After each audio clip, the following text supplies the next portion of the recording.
The Nebraska prairie doesn't care for morals. It offers only two choices: survival or a shallow grave. For Elspeth Monroe, a woman who read the land like a scripture survival, was a daily sacrament earned with gunpowder and iron traps. But on a Tuesday morning, with the sun just a bloody smear on the horizon, her trapline offered a third, more damnable choice. Caught in the cold steel jaws of a snare wasn't a coyote or a fox, but a Pawnee child. Her decision in that moment, an act of simple mercy, would ignite a fuse that stretched from her isolated cabin to the heart of a warrior nation, promising a reckoning that would arrive with the setting sun. The cold of the pre-dawn air was a physical thing, a presence that seeped through the thick wool of Elspeth Monroe's coat and settled deep in her bones. It was a familiar cold, the kind that promised a clear, hard day on the plains of the Nebraska Territory. The year was 1871, and the land was still a place of brutal truths, a canvas painted in vast, lonely strokes of ochre and brown beneath an endless sky.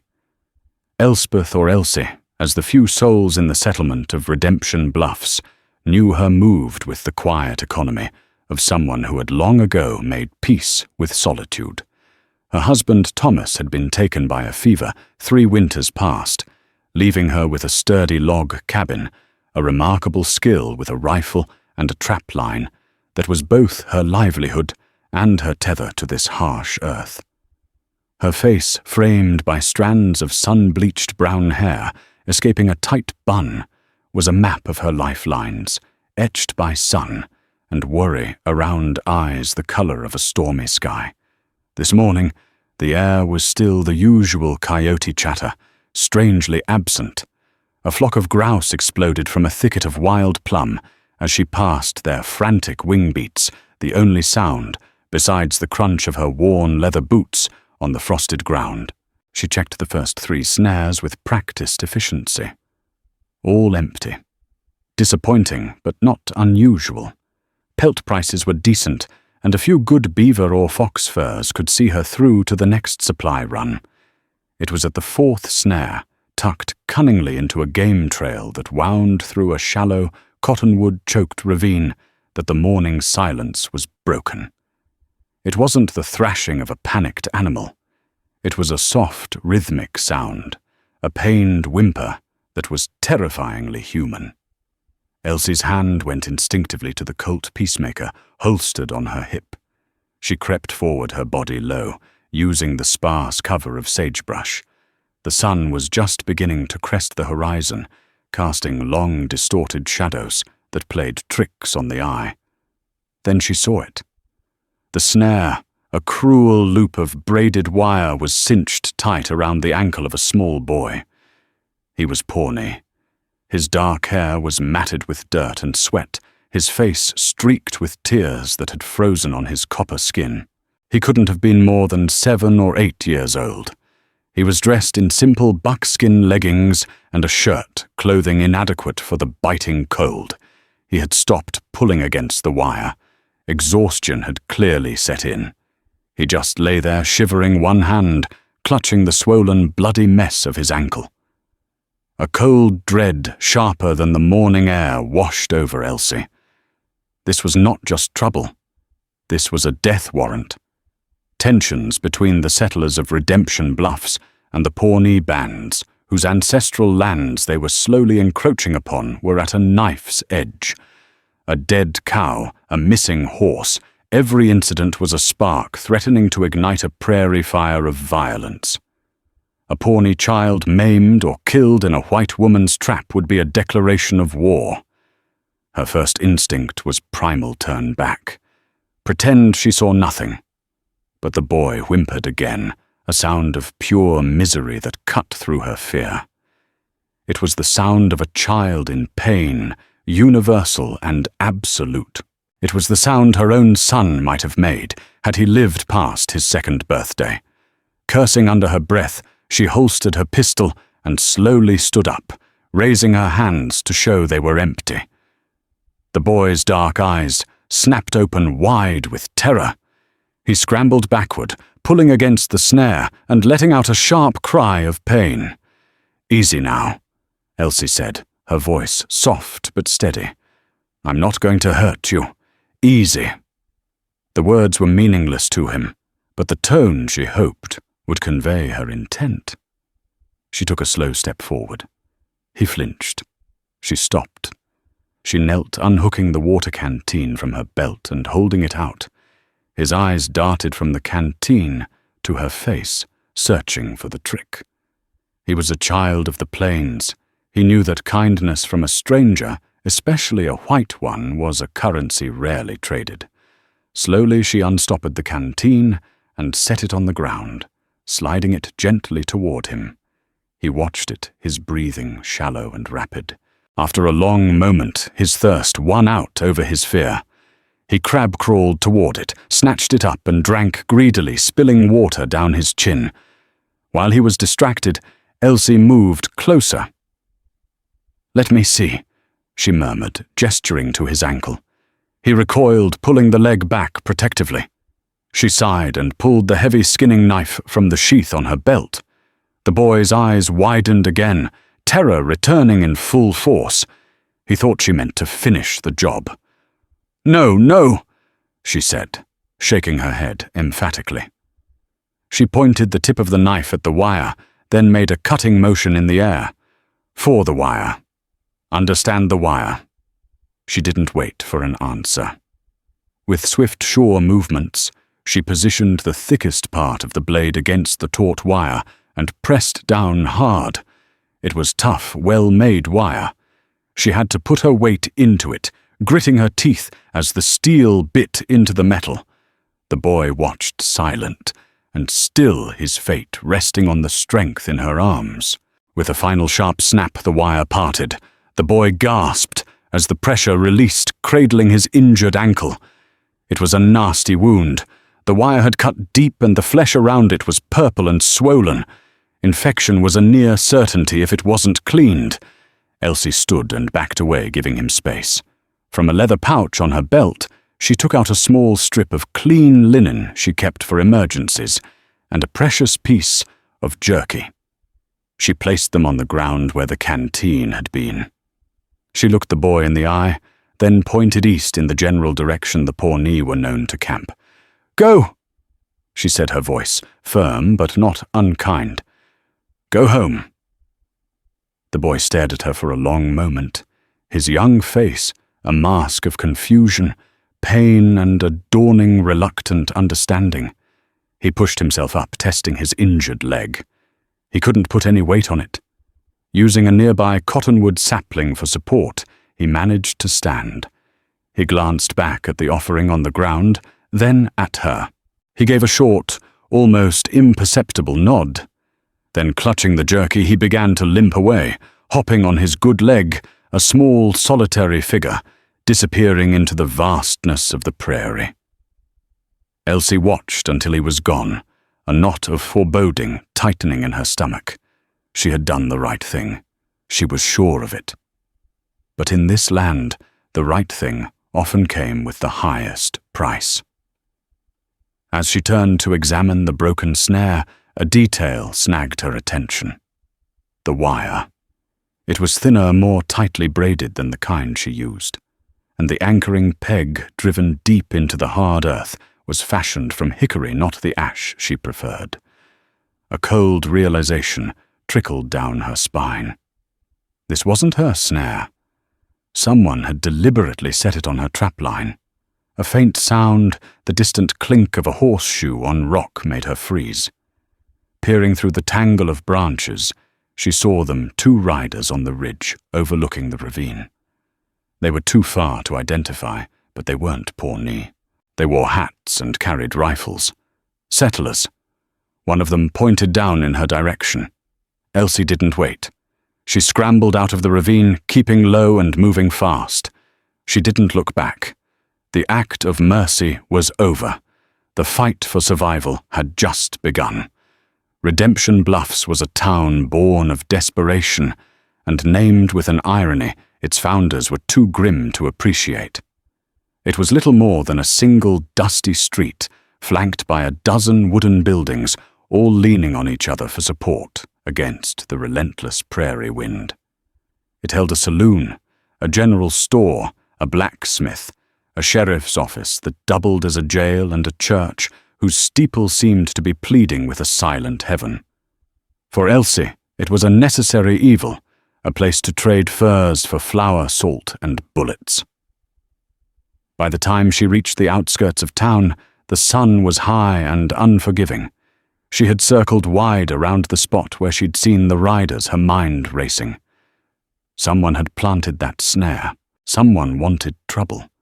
And they wanted that trouble to land squarely at her cabin door. She tied her weary mare Bess to the hitching post outside Higgins's general store. The smell of sawdust, cured meats, and stale tobacco spilled out into the street. Inside the store's proprietor, Bartholomew Bart Higgins, was polishing the glass on his candy jar. He was a portly man with a fringe of grey hair and a perpetual look of mild anxiety. "Morning, Elsie," he said, his eyes flicking over her dusty state. "Rough trip." The usual, she lied, leaning against the counter. "Need flour, coffee, and a box of 4440 cartridges." As Bart gathered her supplies, two men entered the store, their spurs jingling with self-importance. The first was Sheriff Brody, a man whose authority seemed to shrink with his hairline. He was tired, his shoulders slumped under the weight of a tin star he seemed ill-suited to wear. The man beside him, however, walked with a coiled energy that sucked the air out of the room. Deputy Hiram Kane was handsome in a predatory way, with a sharp jaw, pale, watchful eyes, and a confident smile that never quite reached them. He was a newer arrival in the territory, a man who spoke of progress and investment, but whose actions hinted at a more personal, ruthless ambition. He was the one stoking the town's fear of the Pawnee, painting them as savages, who stood in the way of prosperity, his prosperity. "Well, look what the wind blew in," Kane said, his voice smooth as oiled leather. He tipped his hat to Elsie. "Mrs. Monroe. Good to see you've not been scalped yet." Elsie's jaw tightened. "My hair is right where I left it, Deputy." For now, Kane said, his smile widening. He leaned a hip against a barrel of pickles. "Another of Franklin's cattle turned up dead this morning." "Torn to shreds," Wolf Franklin says. But we all know wolves don't use arrows. There had been no arrow, but the lie was planted, and Bart Higgins's eyes grew wider. This was how Kane operated, with insinuation and fear. Sheriff Brody cleared his throat. "Now, Hiram, we don't know for sure it was them." "Who else?" Kane shot back, his voice hardening. "They're getting bolder. Raiding parties, they say. Coming closer to the settlement. They see our farms, our women." He let his gaze linger on Elsie for a fraction of a second, too long. "They want what we have. It's their nature. We need to show them this land is ours now. Draw a line in the dirt with blood if need be." Elsie felt a chill that had nothing to do with the morning's temperature. The speech was practiced, designed to turn unease into hatred. She paid Bart for her supplies, eager to leave the toxic air of the store. "You run your lines out by the Whispering Ravine, don't you?" Mrs. Monroe Kane asked, his tone deceptively casual. Elsie's heart gave a painful thump. "Sometimes. Best be careful," he said. "That's contested ground. A lone woman out there. It's a risk. You happen to see anything unusual this morning?" His eyes bored into hers, searching. It was a test. He was fishing, trying to see if she'd taken the bait. She had to play this carefully. She couldn't let him know she suspected him, but she couldn't lie outright either. A bad lie was worse than the truth. "Nothing but a scarcity of foxes," she said, her voice flat. She hefted her sack of flour. "If you'll excuse me, gentlemen, I have a long ride back." She turned to leave, but as she passed Kane, her eyes caught on the handle of the hunting knife on his belt. It was a custom piece, with a pommel made from a polished piece of hickory, the same wood as the peg that had anchored the snare. Her blood ran cold. It was him. The realization hit her with the force of a physical blow. Cain had set the trap. He wasn't just stirring up trouble with words. He was manufacturing it with wire and wood, using her trapline as his stage. He had likely intended to catch a coyote or wolf, something he could drag into town, and claim was Pawnee poaching. But a child had stumbled into his scheme, a complication that made his game infinitely more dangerous for everyone. And the two riders on the ridge this morning, it had to have been him and Brody checking the trap. As she stepped out into the harsh sunlight, her mind pieced it together. Cain wanted the Pawnee gone. A war would solve his problem. If the tribe retaliated for the injured child, the army would be called in from Fort Kearney. The Pawnee would be driven out or wiped out, and the land would be free for men like him to claim and sell. And he had found the perfect scapegoat, the reclusive widow on the hill, the outsider. She untied Bess her hands, trembling slightly. She had to get back to the cabin. She had to think. But as she swung into the saddle, she saw Sheriff Brody exit the store and walk toward her. He looked uncomfortable, his gaze shifting around the dusty street. "Ma'am," he began, twisting the brim of his hat in his hands. "About what Hiram was saying. He can be a bit zealous. He can be a liar," Elsie said, her voice low and sharp. Brody flinched. "He's the deputy. He's sworn to protect this town. Is he? Or is he trying to start a war for his own gain?" Elsie locked her eyes on his. "You were with him this morning, weren't you? On the ridge above the ravine." Brody's face went pale. He opened his mouth, then closed it again. The lack of a denial was all the confirmation Elsie needed. "You'd best figure out which side you're on," Sheriff Elsie said, pulling on Bess's reins. "Because a storm is coming, and Cain is the one seeding the clouds." She kicked the mare into a canter, leaving the sheriff standing alone in the middle of the street, a man trapped between his conscience and his fear. Elsie rode hard, the sack of flour bumping against her leg.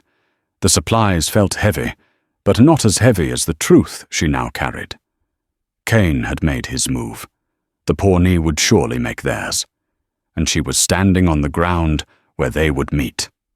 Miles to the east, in a hidden encampment, nestled by a bend in the Lou River, the news arrived, not with a messenger's shout, but with the painful halting steps of a child. The boy Tahi finally collapsed at the edge of the village, his small body surrendering to pain and exhaustion.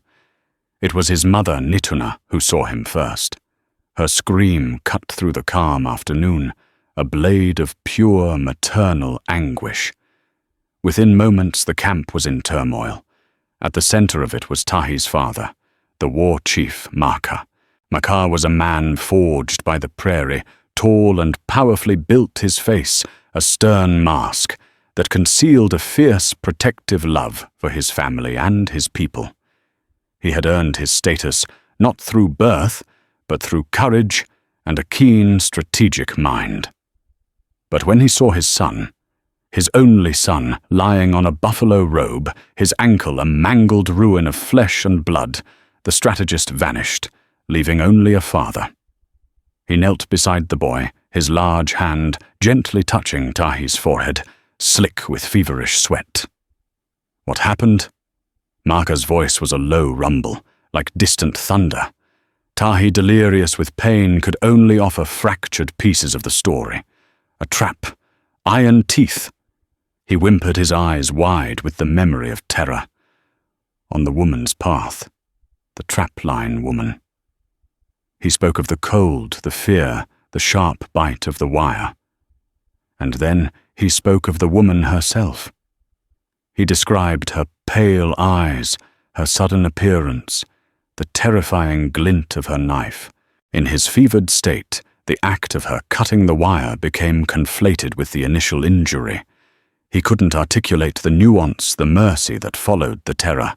He could only convey the core elements: a white woman, her trap, his pain. Makar's hands clenched into fists. The Trapline woman. He knew of her. A solitary figure who lived on the ridge that overlooked their winter hunting grounds. His people had watched her, wary but willing to leave her in peace as long as she kept to herself. But this was an attack, a deliberate act of aggression. Nituna, weeping, began to clean the wound as best she could with boiled water and moss. As she worked, she found the strip of linen Elsie had left, tucked into the boy's leggings. It was clean, store-bought cloth, and beside it, the piece of jerky untouched. She held them up. "Maka," she said softly. "Look." It was Chaitan, the tribe's elder and spiritual leader, who spoke first. He was a man whose age was written in the deep canyons of his face, his eyes holding the long, patient wisdom of the seasons. He examined the linen. "This is a strange thing for an enemy to do." Chaitan said, his voice calm amidst the rising anger. "The trap held him, but the woman's knife freed him. He has food from her pack and a clean bandage from her stores. The story the boy tells is clouded by pain. A she-wolf who wounds a fawn does not then lick its wounds clean." Makar, however, was deaf to reason. His grief and rage were a storm in his chest. He saw only betrayal. He saw the ever-shrinking borders of their land, the settlers' cattle trampling their sacred grounds, and now their violence turning on his own child. "She licks the wound so the poison can sink in deeper," Makar snarled, snatching the linen from Chaitan's hand and throwing it to the ground. "It is a trick, a white devil's trick to make us seem weak, to show us they can harm our children, and then offer a pittance as an apology. She set a trap for a Pawnee boy on Pawnee land. She will pay for it." He looked at the faces of the warriors gathering around him. He saw his own anger reflected in their eyes. They had endured too many provocations, swallowed too much pride. The story of the maimed child was the final indignity.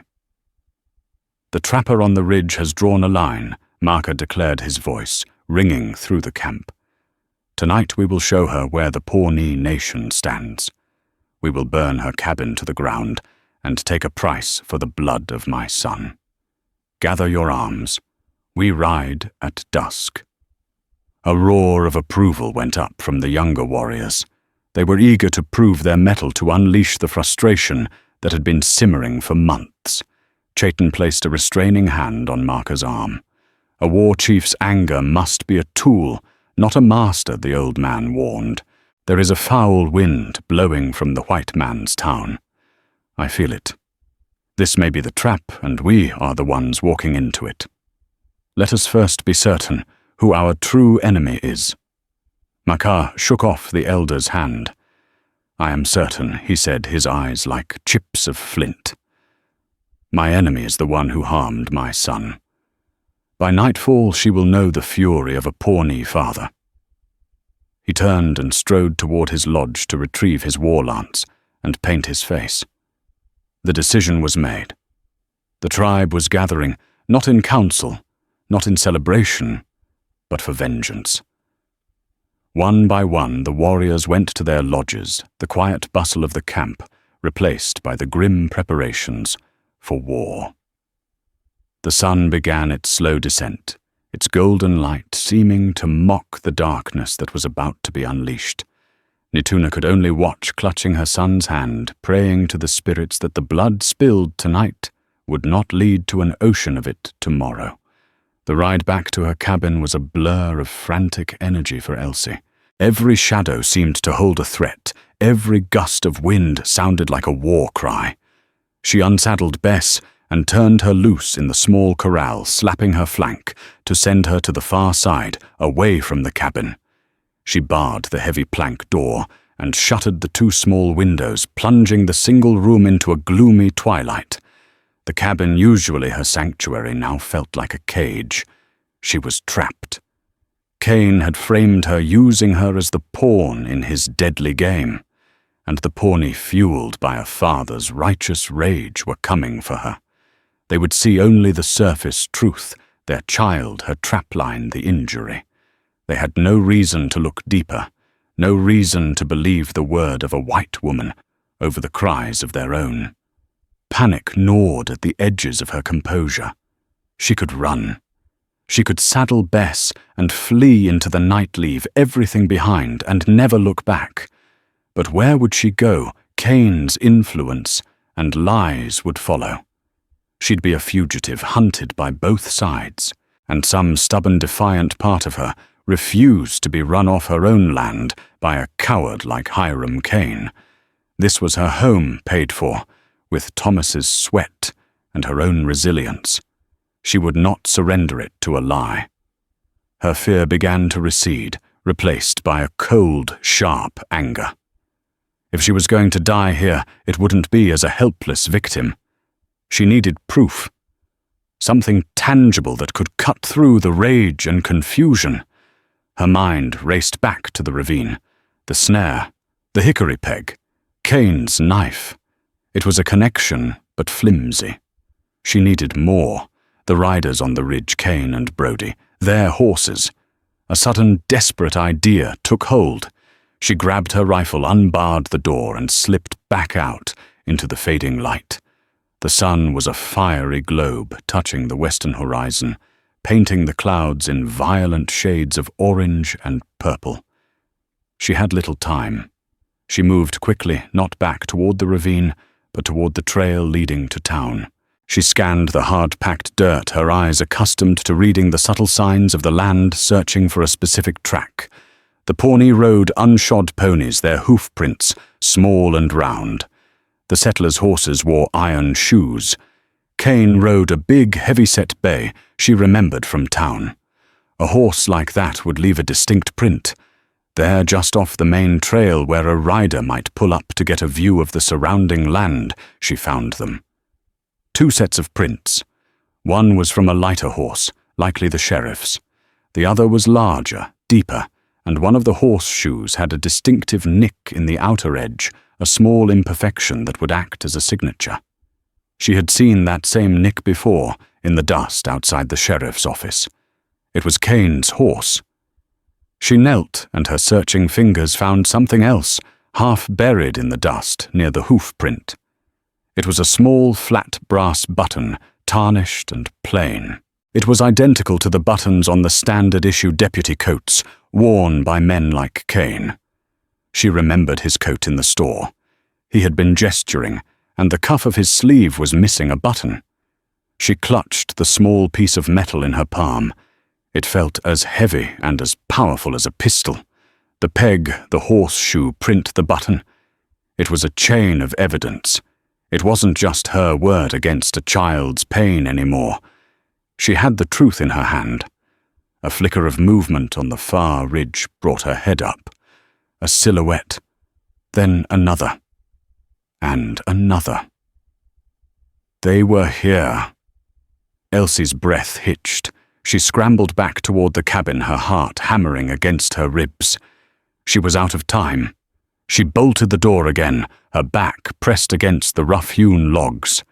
Through a tiny crack in the shutter, she watched as more figures appeared, silent, as ghosts ringing the low hill on which her cabin stood. They weren't charging. They were simply gathering, a ring of dark, patient predators encircling their prey. The last of the sunlight bled from the sky, and a profound, terrifying twilight descended. The prairie fell silent. No crickets, no coyotes. It was as if the whole world was holding its breath. Inside the dim cabin, Elsie laid the brass button on the rough-hewn table. Beside it, she took a piece of charcoal from the cold hearth, and on a scrap of brown paper used for wrapping supplies, she quickly sketched the distinctive nicked horseshoe print. She loaded her Winchester rifle, and the Colt laying them on the table as well.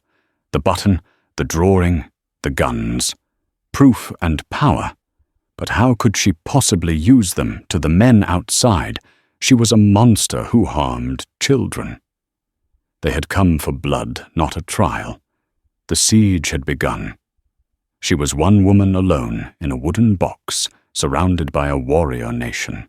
And somewhere out there, in the gathering darkness, Hiram Cain was likely watching, waiting for the fire he had so carefully built to finally consume everything in its path.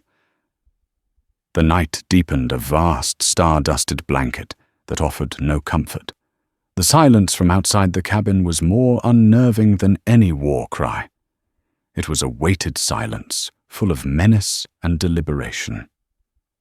Elsie sat at her table, the faint light of a single tallow candle casting flickering shadows on the walls.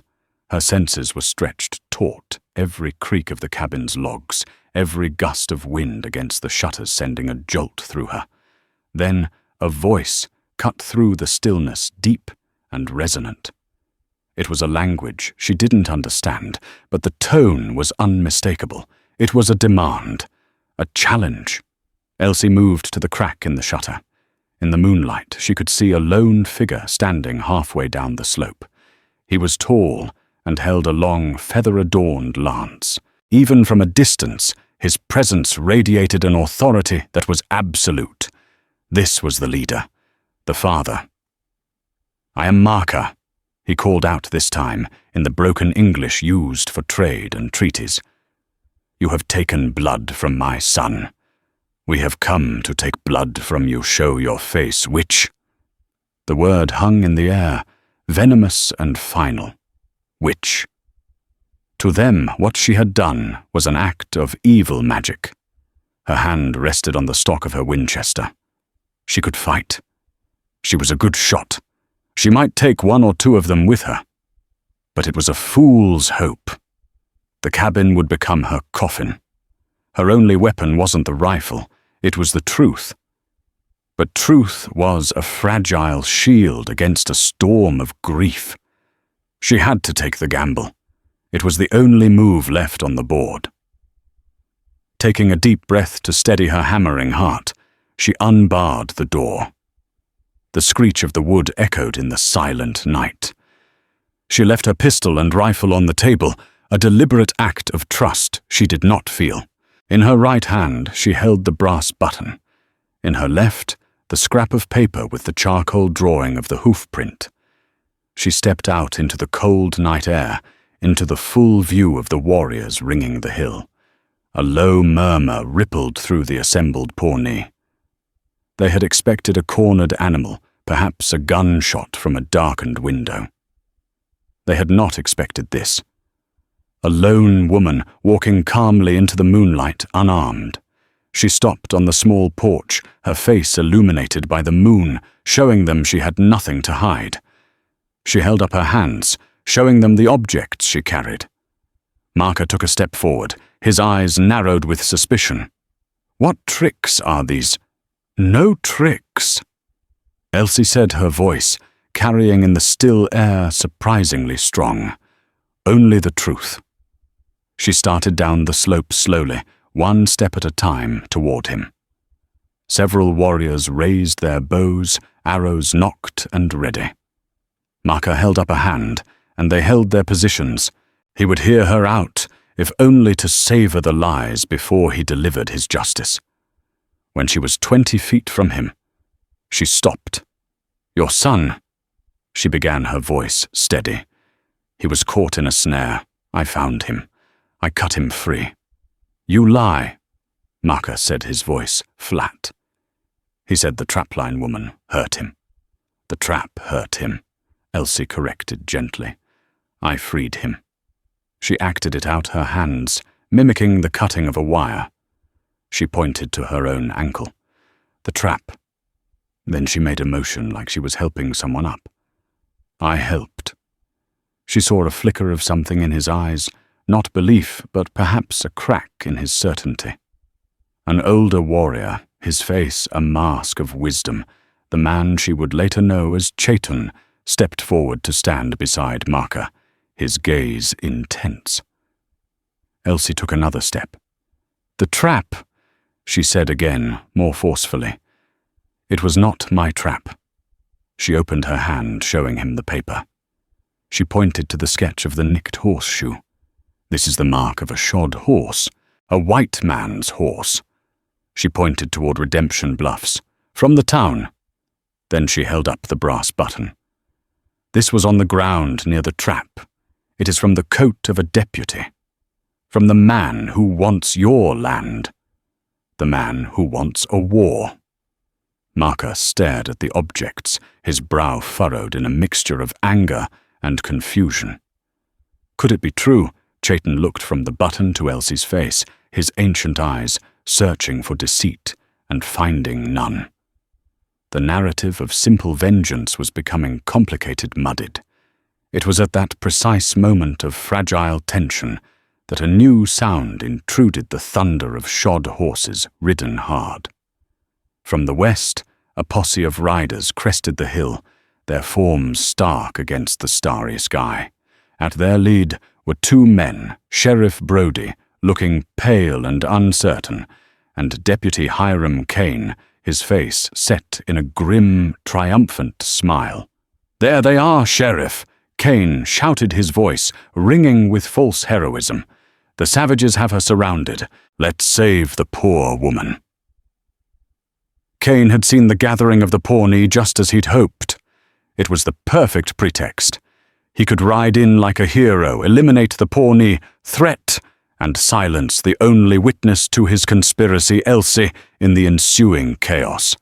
The Pawnee warriors instantly turned bows, raised their attention, shifting from Elsie to the new, more immediate threat. Maka's face hardened, his brief moment of doubt erased by the arrival of his true enemies. "See!" he spat at Elsie, gesturing to the riders.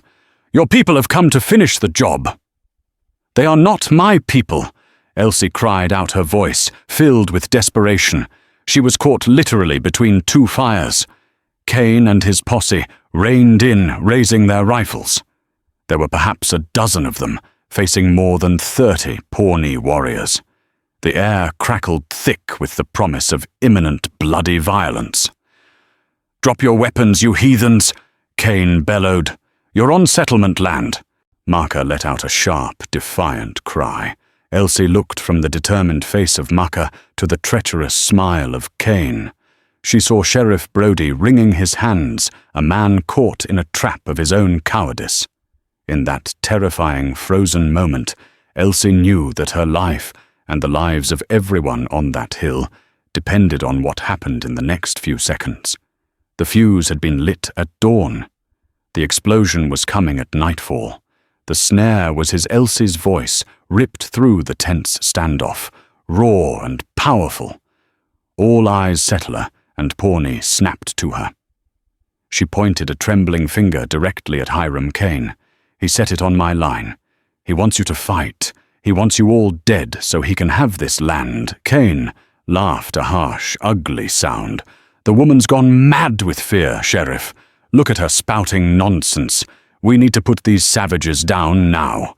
He raised his rifle to his shoulder, taking aim not at a Pawnee warrior, but directly at Elsie. She was the loose end, the one person who could unravel his entire scheme. Sheriff Brodie, standing beside him, saw the move. He saw the cold, murderous intent in his deputy's eyes. Elsie's words, the button she'd mentioned in town, the way Kane had pushed and prodded for this exact confrontation, it all crashed down on Brodie at once.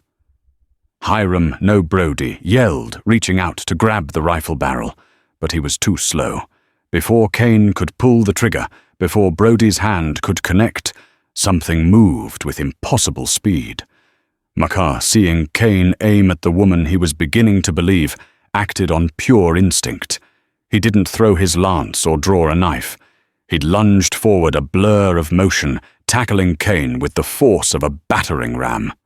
The two men crashed to the ground in a tangle of limbs. Kane's rifle discharged into the night sky with a deafening roar, the muzzle flash momentarily blinding everyone. That single shot broke the spell. All hell broke loose. The posse, seeing their leader attacked, opened fire. The Pawnee, answering Maka's unspoken command, let their arrows fly. The night exploded into a chaotic symphony of gunshots, war cries, and the wet thud of arrows finding their mark. It wasn't a battle line. It was a swirling, desperate melee under the cold, indifferent stars. Elsie threw herself to the ground, crawling behind a small rocky outcropping as bullets whizzed over her head. She saw Chaitan the old warrior calmly directing the Pawnee archers, pointing out the most aggressive of the posse members, his voice a steadying influence in the chaos. But this was not the massacre Kane had envisioned. The settlers in the posse were farmers and storekeepers, not soldiers. They had come expecting to intimidate a band of savages and rescue a white woman. They had not expected a coordinated, ferocious defense, nor had they expected their own deputy to be the first to fall into the fray. When a few of their number went down under the first volley of arrows, their courage evaporated. Seeing Sheriff Brody making no move to fight, but instead staring in horror at the brawl on the ground, several men broke ranks and fled back toward the safety of town. Marker and Kane were locked in a primal struggle. Kane, younger and wiry, fought with a desperate, dirty viciousness, pulling his pistol. But Marker was driven by a righteous fury. He was fighting not just for his own life, but for the honor of his son and the future of his people. He smashed Kane's hand against a rock, sending the pistol skittering into the dust. Kane's eyes went wide with terror as he realized his ambition had finally cornered him. Marker's face, painted for war and contorted with rage, was the last thing he ever saw. The fight was over almost as quickly as it began. With Kane down and half the posse fled, the remaining settlers threw down their guns, their hands raised in surrender. The Pawnee warriors stood over them, bows still drawn, their chests heaving. Silence fell once more upon the hill, broken only by the groans of the wounded and the sobbing of one of the surrendering townsmen. Sheriff Brody, his face ashen in the moonlight, walked slowly toward the center of the conflict. He looked at Kane's body, then at Marker, who was getting to his feet, breathing heavily. Finally his gaze settled on Elsie as she cautiously emerged from behind the rocks. She walked over and picked up the dropped brass button from the dust where she had let it fall. She held it out to the sheriff. "This fell from his coat," she said quietly. Brody didn't need to look at it. He knew. His silence, his weakness, had almost cost all of them their lives. "I know," he whispered, his voice thick with shame. "I know." Marker approached Elsie, his movements slow and deliberate. The fury was gone from his eyes, replaced by a deep, weary understanding. He looked at her, the lone woman who had stood her ground against two forces, armed only with the truth. He stopped before her and looked at the blood on his hands, then back at her face. He spoke not in English, but in the fluid, dignified cadence of his own tongue. Chaitan stepped forward to translate, his voice soft. "The war chief says," Chaitan began, "that his anger made him blind. He came here for vengeance against an enemy, but he found an ally instead. You saved his son from the snare, and you saved his people from a war. The debt is not yours to pay. The debt is his." Marker then gave a sharp command to his warriors. They did not leave. Instead, they fanned out, taking up new positions around the hill.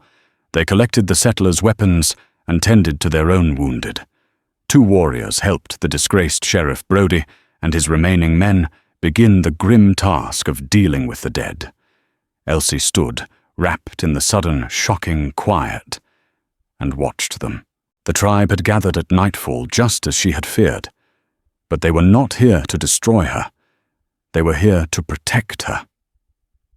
They were standing guard, their silent forms, a shield against the darkness of the world beyond her hill, a testament to a reckoning that had ended not in blood and fire, but in a fragile, hard-won truth, born under the vast, watchful eyes of the prairie stars. The hours that followed the violence were a strange and hollow eternity. The moon climbed to its zenith and began its descent, bathing the hill in a cold, analytical light that made the scene below look like a tableau from a nightmare. Elsie remained on her porch, wrapped in a coarse wool blanket, a spectator to the quiet, efficient work of the Pawnee. They moved with a purpose that was both grim and respectful, tending to their 2 wounded warriors, and disarming the terrified remnants of Kane's posse. Hiram Kane's body lay where he had fallen, a stark testament to his failed ambition. Sheriff Brody sat on a rock, his head in his hands, a broken man stewing in the juices of his own cowardice and complicity. He hadn't fought, but he hadn't stopped it either, and that Elsie knew was a sin of a different, more insidious kind. She wasn't afraid anymore. The terror had burned away, leaving behind a profound exhaustion and a strange sense of clarity. The Pawnee warriors were no longer a faceless threat. They were men. She saw them speak in low tones, saw one share water with another who was injured. Their silent vigil around her cabin was not the act of a besieging army, but of a royal guard. She, the reclusive Trapline woman, had somehow become a figure of significance to them, a person to be protected. The thought was both humbling and deeply unsettling. Her simple, solitary life was over. The night had burned it away, along with Kane's schemes. As the eastern sky began to pale from inky black to a soft, bruised purple, a small council formed in the open space before her cabin. Maka stood tall, his war paint smeared by sweat and battle, but his authority undiminished. Beside him, the elder Chayton was a pillar of calm. Sheriff Brody was brought forward by 2 warriors, and he stumbled to a halt, his eyes avoiding everyone's.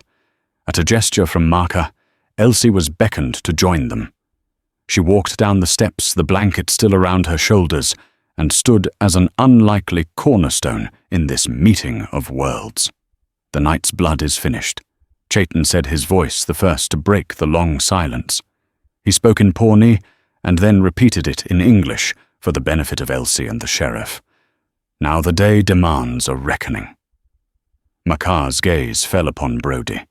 It was not a look of hatred, but of cold assessment. Your deputy is dead. He paid the price for his lies. These others, he gestured to the huddled group of captured townsmen. They followed his poison. In our law, they would pay the same price. Brody flinched, finally looking up. They're fools, not murderers. They were lied to. They were eager to believe the lies. Maka countered his voice, sharp. They came for our blood, Maka Elsie said softly, stepping forward. The war chief's eyes shifted to her, and the hardness in them softened almost imperceptibly. Killing them will only prove Kane's lies to the people in town. It will start the war he wanted. Chayton nodded slowly. The woman speaks with a wise tongue. More blood will only water the seeds of hate. A different price must be paid. For a long moment, Maka was silent, his gaze sweeping over the scene, his warriors, the captured men, the body of his enemy, and the woman who had stood between them all. He was a war chief, and his instincts screamed for retribution. But he was also a leader, and he understood the fragile victory they had won could be lost in a moment of vengeful pride. He made his decision. He issued a series of sharp commands in his own tongue.